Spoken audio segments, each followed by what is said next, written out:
Bonjour ou bonsoir, petit moment de réflexion, de méditation. Sachez vous approprier la reconnaissance d'un moment en particulier,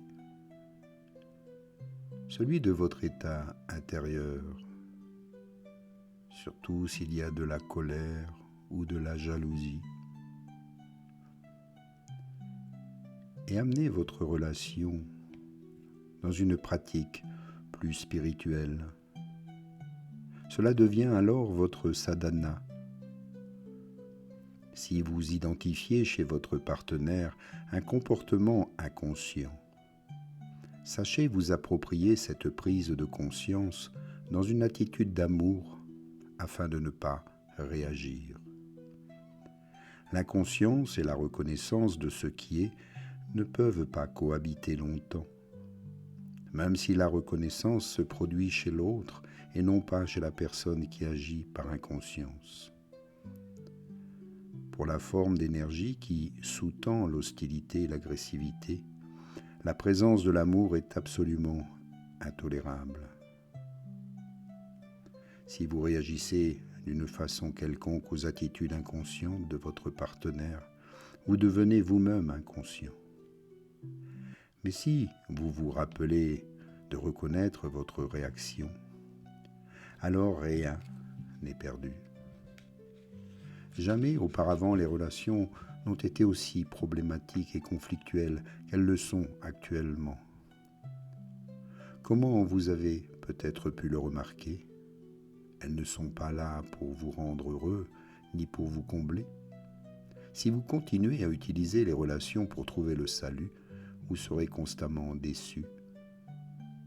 Par contre, si vous acceptez qu'elles existent pour vous rendre conscient et non pas heureux ou malheureux, elles vous amèneront effectivement le salut et vous serez alors en harmonie avec la conscience supérieure désireuse de voir le jour dans ce monde. Vous êtes plus éclairé. Et pour ceux qui s'accrochent au vieux scénario, il y aura une intensification de la souffrance ou de la violence, de la confusion, voire de la folie.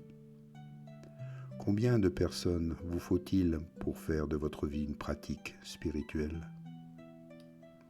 Peu importe que votre partenaire coopère ou pas, la conscience et la santé mentale ne peuvent advenir dans ce monde que par vous-même. Pas besoin d'attendre que le monde soit sensé ou que quelqu'un d'autre devienne conscient pour vous réaliser. Vous pourriez attendre indéfiniment. Ne vous accusez pas réciproquement d'être inconscient. Dès l'instant où vous commencez à vous disputer, c'est que vous venez de vous identifier à une position du mental et que vous défendez non seulement cette position, mais également le sens de votre identité. C'est simplement l'ego qui prend les choses en main trop au sérieux et vous tombez alors dans l'inconscience. Il est parfois approprié de faire remarquer à votre partenaire certains aspects de son comportement. Si vous restez très vigilant, très présent, vous pouvez y arriver sans faire entrer en jeu l'ego, sans proférer de reproches, sans accuser, et surtout ne pas accuser l'autre ou lui donner tort.